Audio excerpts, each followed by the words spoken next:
Imagine this scene, a scene of excruciating familiarity. It's late. The room is dark, save for the glow of your screen. That thing you know you must finish today, the one with the deadline tomorrow.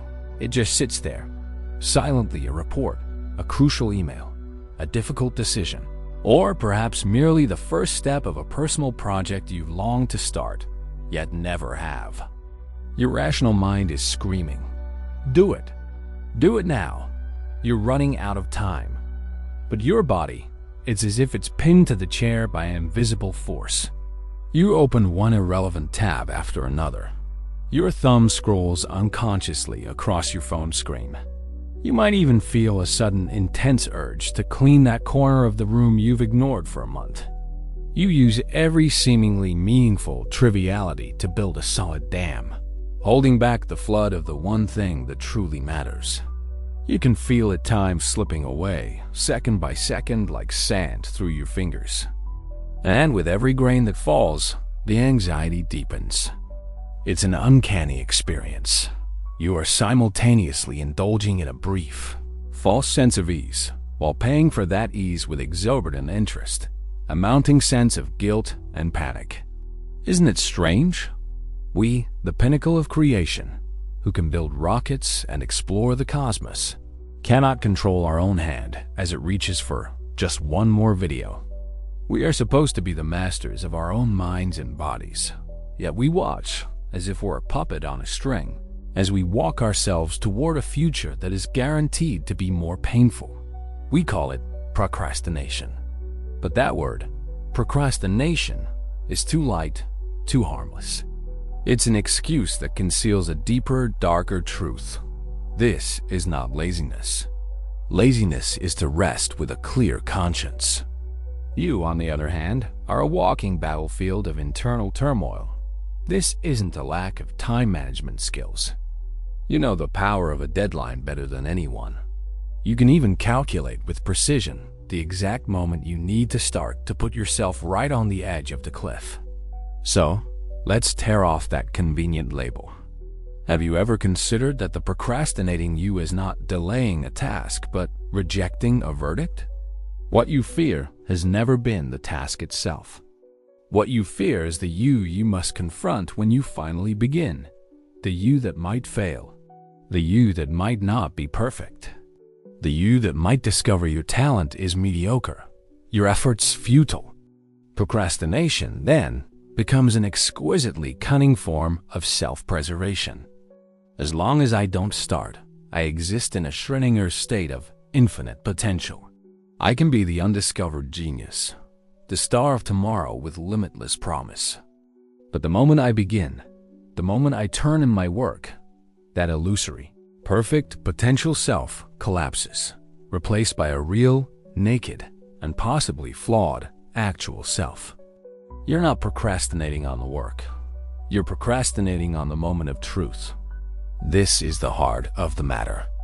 You've built a comfortable prison called procrastination, and you hide inside, pretending you can't see the ultimate question waiting for you outside, the question of who you are. You exhaust yourself maintaining this fragile illusion, just to delay for a little while longer, hearing the final judgment. So today, we are not here to discuss how to conquer procrastination. That is the wrong premise.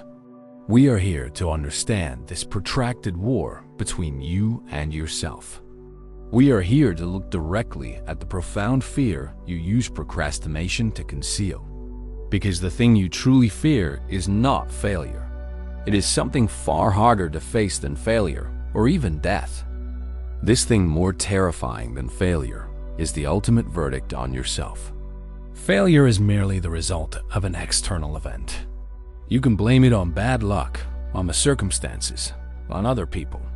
But when you face a task alone, something that requires you to pour your soul into creating, building, and completing it, you inevitably become the sole defendant and the sole judge. This task is a mirror. It doesn't reflect your physical appearance. It reflects the boundaries of your ability, the strength of your will, the truth of your talent.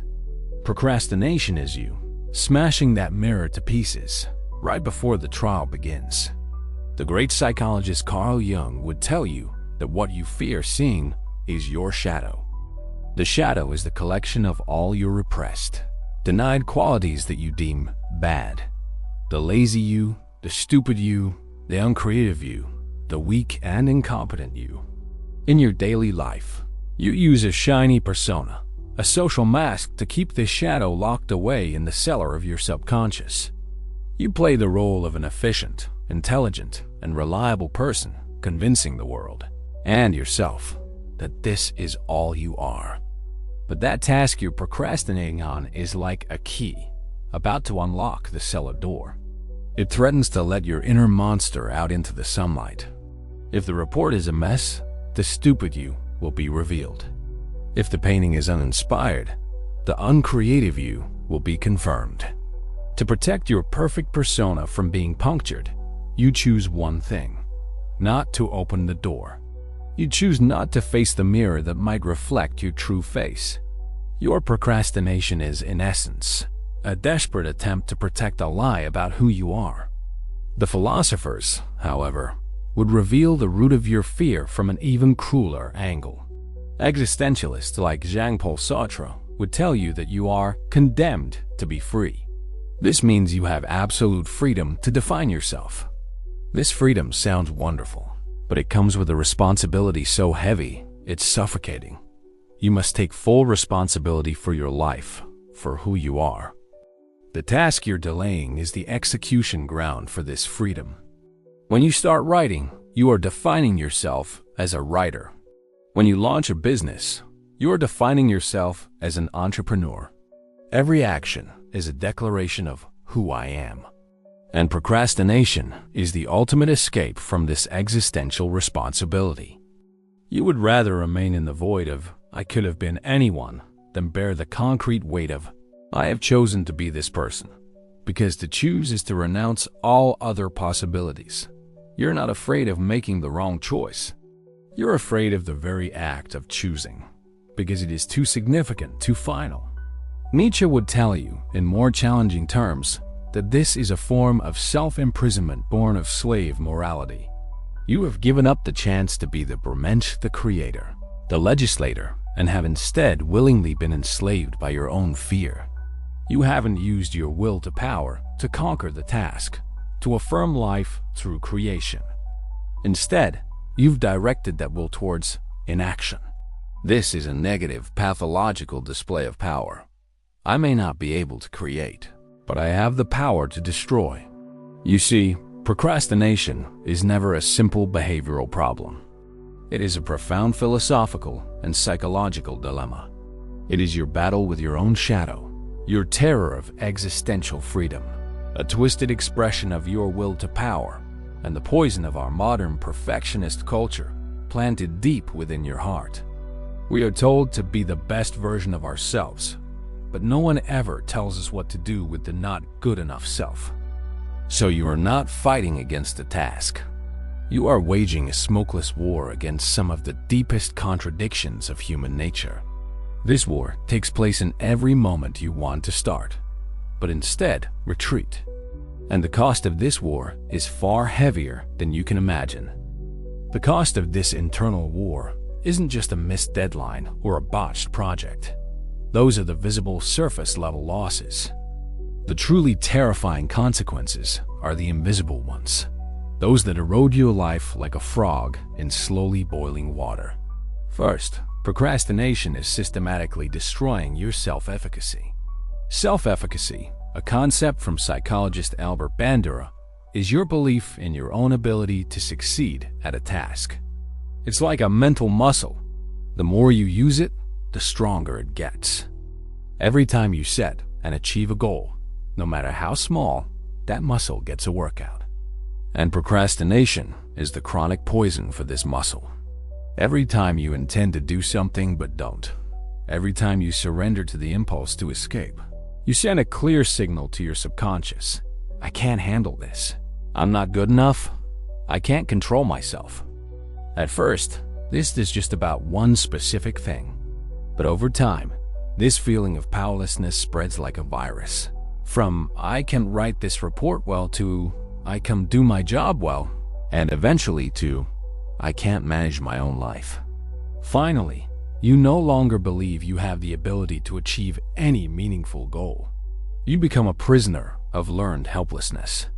Even if the cell door is wide open, you no longer try to escape because you believe from the bottom of your heart that you are destined to fail. Second, procrastination is distorting your perception of time. When you are deep in procrastination, you are not living in the present. You are living in a fractured timeline, torn apart by anxiety and regret. Your body is in the now, scrolling through your phone, enjoying the cheap thrill of instant gratification. But your mind is split. Part of it is regretting the inaction of the past, while the other part is panicking about the final judgment of the future. You are trapped in the narrow gap between past and future, never truly experiencing the now. This temporal dislocation robs you of life's most precious treasure, flow. That peak experience of being fully immersed, of losing your sense of self and time, can only happen when you are directly facing a challenge. And you, with your procrastination, have personally barred your own entry to the state of flow. Your life ceases to be a continuous, rich river and becomes instead a series of broken, anxiety-ridden moments. You lose the ability to connect deeply with life itself. On a deeper level, procrastination is reshaping your identity. You start to define yourself with the label procrastinator. I'm a chronic procrastinator. I'm just naturally lazy. This is just who I am. This is a devastatingly destructive self-narrative. Once you accept this identity, your brain will automatically seek out evidence to reinforce it, a phenomenon known in cognitive psychology as confirmation bias. You will ignore all the times you were efficient and magnify every instance of procrastination. Eventually, you're no longer a person who sometimes procrastinates. You become a procrastinator. This identity becomes the all-purpose excuse for your failures and the ultimate reason to give up on changing. You thought you were protecting that perfect potential self, but in reality, you were handcrafting a failed actual self and adopting it as your one and only identity. Zooming out to society, this collective procrastination is fostering a culture of suspended animation. We procrastinate on facing climate change, on solving social injustice, on contemplating the ultimate meaning of life. We fill our lives with entertainment, consumerism, and endless trivialities, just to avoid touching the core issues that are truly important but deeply unsettling. Our entire civilization seems to have become a colossal procrastinator, using the carnival of the present to mask a profound fear of the future. Your personal procrastination is just a microcosm of this grander picture. The powerlessness, anxiety, and self-doubt you feel are the emotions that permeate the air of our times. You thought this was your battle alone, but in fact, it is a collective flight that we are all a part of, yet few are willing to admit. So, where is the way out? Are we doomed to retreat in this war against ourselves until we are completely consumed by anxiety and regret? No. The call for rebellion sounds loudest in the depths of despair. And the first step to breaking this cage is not to learn more time management tricks, but to execute a complete cognitive revolution. The first step to breaking out of this prison is to let go of the idea of conquering procrastination. You heard that right. Let it go. Because the word conquer itself presupposes a life or death war. You treat procrastination as an enemy, an alien thing to be eliminated. But as we've established, procrastination isn't the enemy. It's a distress signal from a part of you, a messenger of your fear. The more you try to kill the messenger, the louder it screams. True rebellion begins with reconciliation, not war. What you need to do is not to push yourself harder, but to stop, turn around, and listen to what that trembling self, hiding behind your procrastination, is actually trying to say. So, the first revolutionary path is this. Treat procrastination as a data point, not a moral failing. When the urge to procrastinate arises, don't immediately reach for your phone, and don't force yourself to work. Give yourself 1 minute. Just one. Observe yourself like a curious anthropologist. Ask a few questions. How am I feeling right now? Is it fear? Boredom? Confusion? What exactly am I afraid of? Am I afraid of being criticized, of not doing a good enough job, or of the task itself being meaningless? If I were to start right now, what is the absolute worst that could happen? You are transforming procrastination from a bad habit to be overcome into a signal to be decoded. This simple shift instantly diffuses the tension between you and yourself. You are no longer the overseer whipping a slave. You are the doctor trying to understand the patient. This process itself diminishes the power of fear, because fear's greatest weakness is being seen and understood. The second path sounds even more counterintuitive. Actively embrace imperfection. In fact, deliberately and consciously aim to mess it up. Your fear is rooted in an obsession with perfection. That expectation to hit a home run on the first try is a mountain crushing you. The only way out is to topple the mountain. Psychologists call this exposure therapy. Set a goal for yourself to produce a shitty first draft. Tell yourself, for the next 25 minutes, I am going to write the absolute worst report I am capable of writing. Or, I'm going to draw a sketch so bad no one can understand it. The meaning of this act is that you are actively and controllably touching the very thing you fear most, your imperfect self. When you discover that turning in a shitty first draft doesn't cause the sky to fall, that you aren't abandoned by the world, and that the failed you isn't so terrifying after all, you forge a new neural pathway in your brain. Imperfection is safe. It's like someone afraid of drowning who, under a coach's guidance, first dips their toes in the shallow end. You must experience for yourself that the abyss you imagined might just be a puddle. The great creators of history were all masters of embracing imperfection. Leonardo da Vinci's notebooks are filled with countless unfinished sketches and failed experiments. Thomas Edison failed thousands of times before finding the right filament for the light bulb. They weren't fearless. They just learned to dance with their fear.